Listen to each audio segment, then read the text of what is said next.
Olá, amigos e irmãos, bem-vindos mais uma vez ao nosso bate-papo, tá bom? Hoje eu estou numa outra parte da casa, tá bom?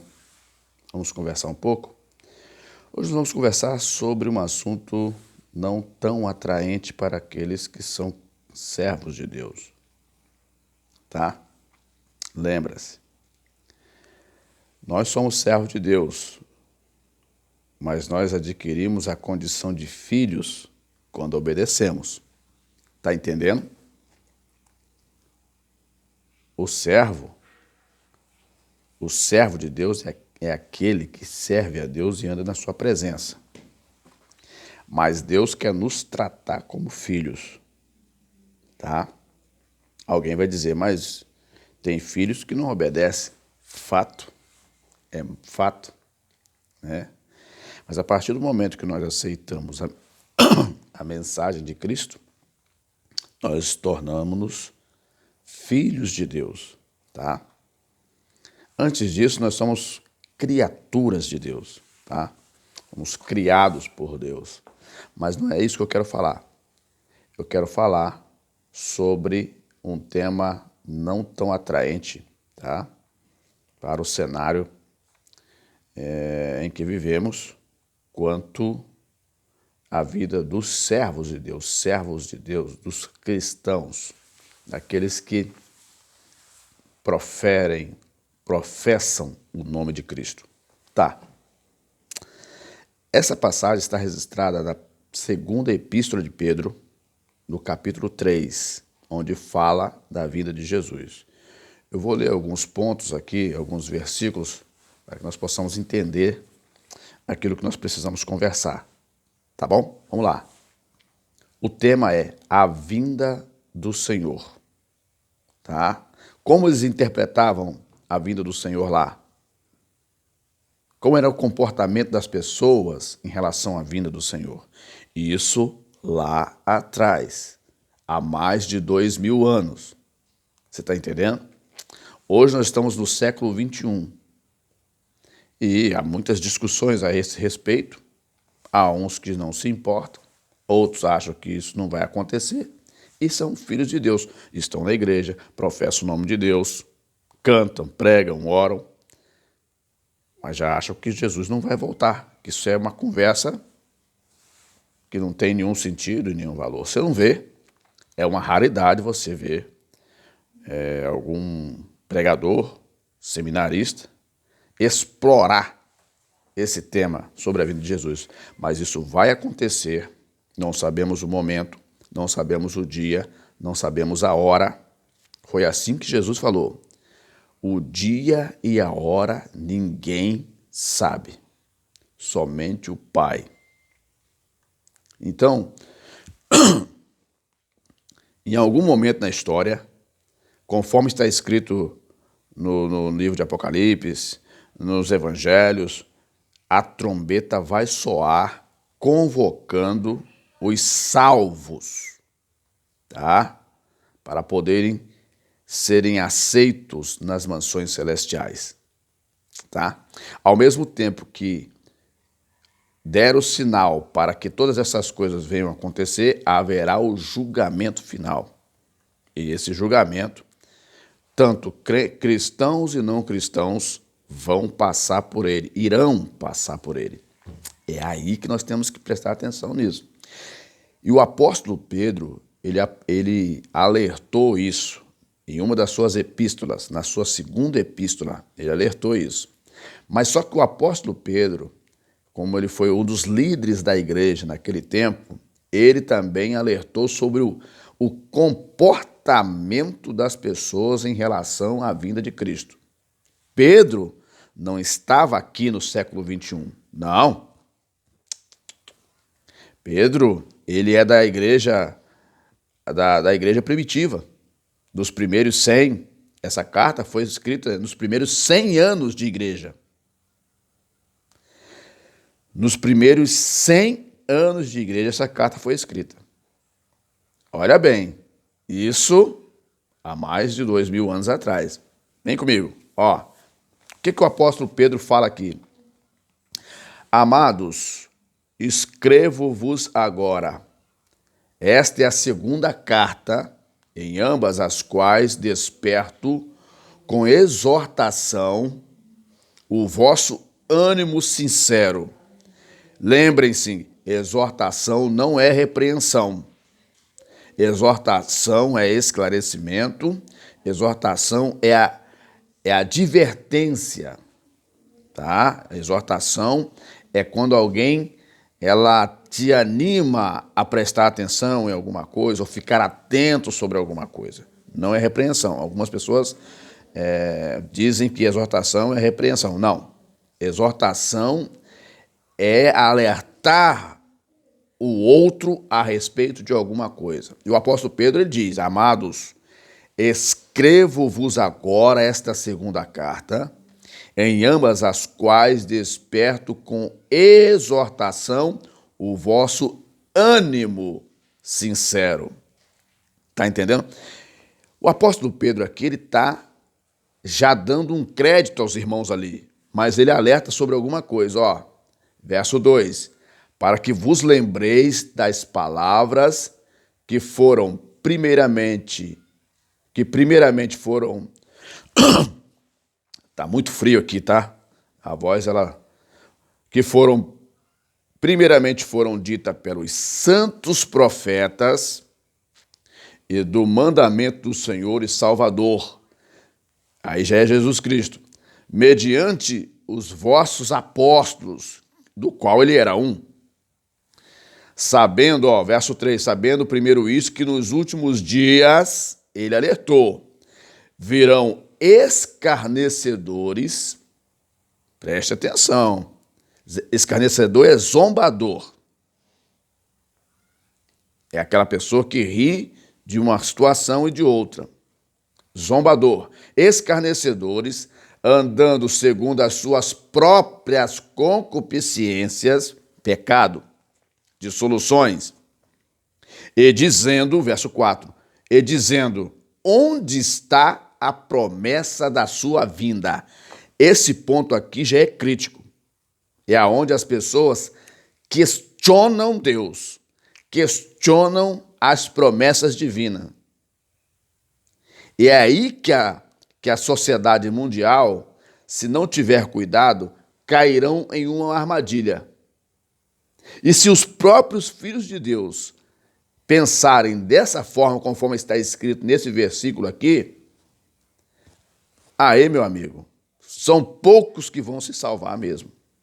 Porque esse comportamento aqui é de gente que já tinha sido informado que Deus iria enviar o seu filho, né? Pessoas que já estavam informadas que Deus viria trazer um juízo e levar aqueles que se portaram decentemente.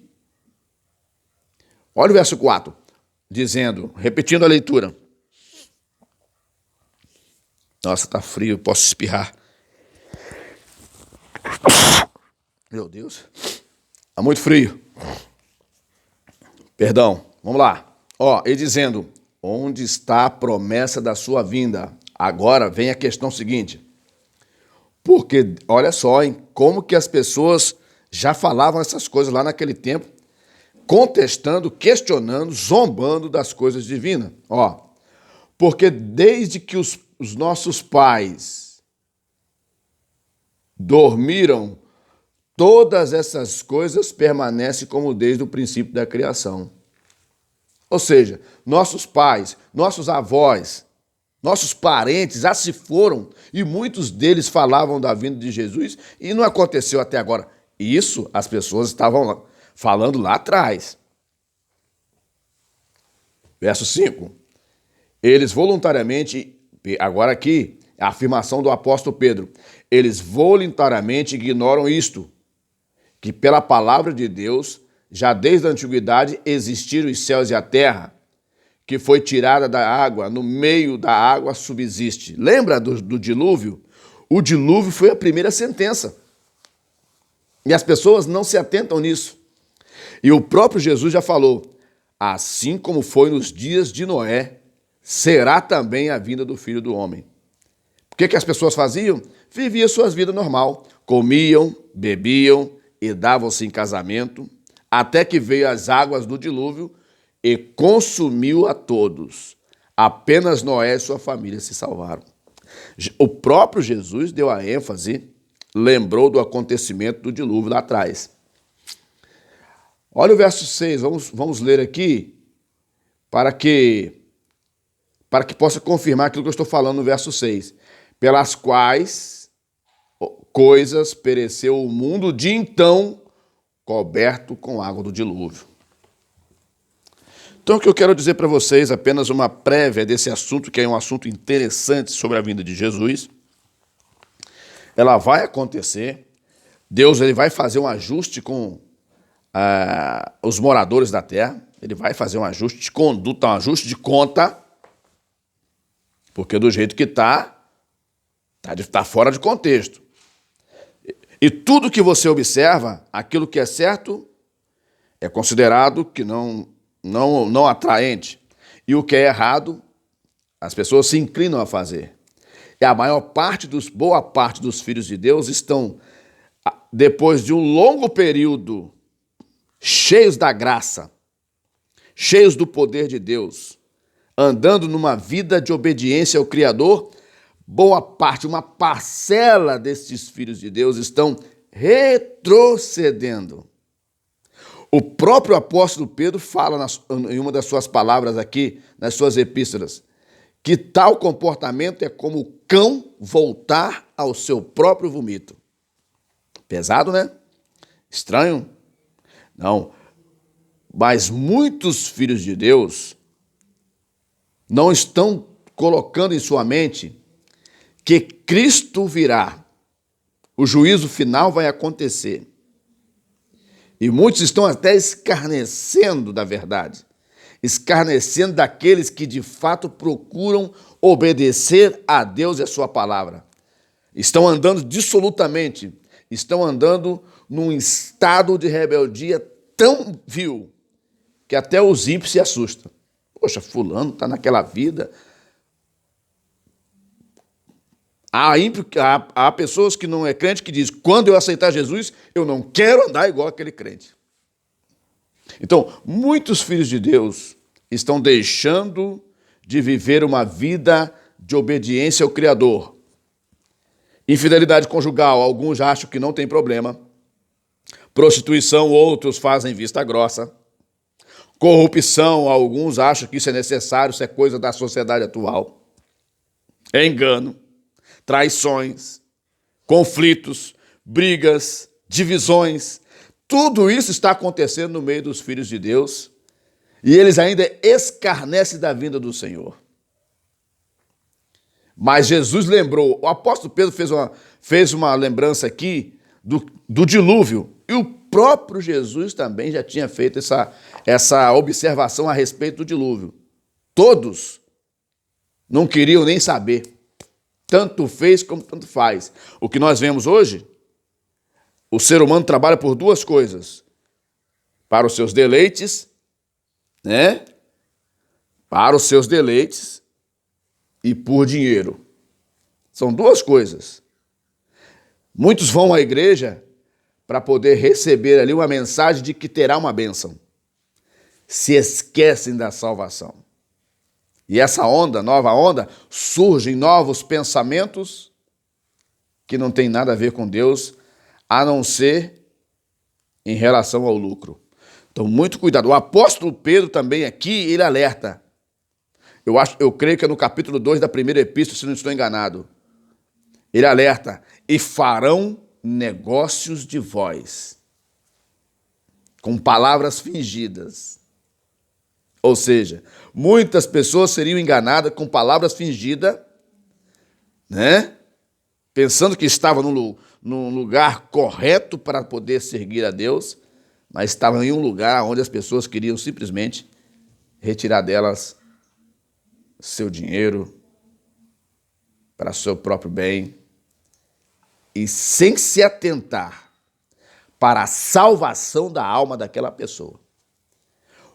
A missão dos filhos de Deus é pregar a Cristo para que as pessoas alcancem a salvação da sua alma.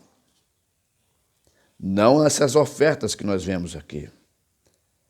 Então, o apóstolo Pedro alertou daqueles que zombam da vinda do Senhor, daqueles que se escarnecem da vida do Senhor, daqueles que não dão importância à vinda do Senhor e vivem uma vida de rebeldia, de dissolução. O ser humano, tanto muitos cristãos e não cristãos, estão vivendo um estado de rebeldia terrível. E quando nós vivemos num estado de rebeldia e nós ultrapassamos aquela linha de limite que Deus fala, não, vou deixar ele ir até um certo ponto. Quando nós chegamos naquela linha onde Deus fala, aqui você veio, daqui para cá eu vou agir, aí não tem choro, não tem lamento, não tem nada. Se Deus agir, não tem retorno.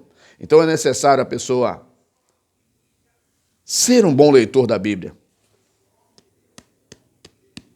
Há aqueles que discutem Bíblia, discutem doutrina, discutem pensamento, discutem preceitos, sem ao menos entender uma linha ou guardar uma linha daquilo que Deus quer que guarda.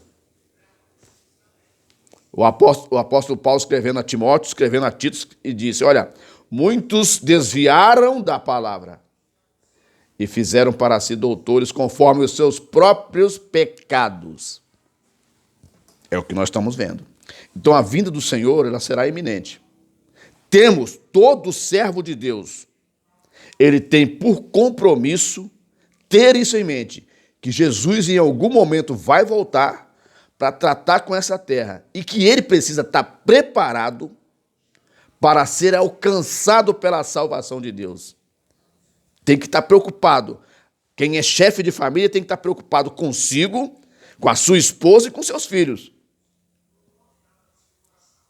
Porque esse dia, ele não vai deixar de vir. Esse dia virá, a conta vai chegar e nós passaremos no trono de Deus. E ao passarmos no trono de Deus, se não estivermos cumprindo direitinho os desígnios de Deus, e Deus não pede muito, não. Não, Deus não pede muito. Se não tivermos cumprido os desígnios de Deus, o céu é só uma miragem. O inferno é o nosso endereço. Temos que tomar cuidado. Deus abençoe a sua vida. É apenas um alerta que eu estou dando, como servo de Deus, que estou preocupado com a tua vida, com a tua alma, que precisa ser salva. E com a minha também. Eu tenho que me cuidar. Nós conversamos na próxima. Deus abençoe a tua vida. Deus te dê a graça que você precisa em tudo na sua vida.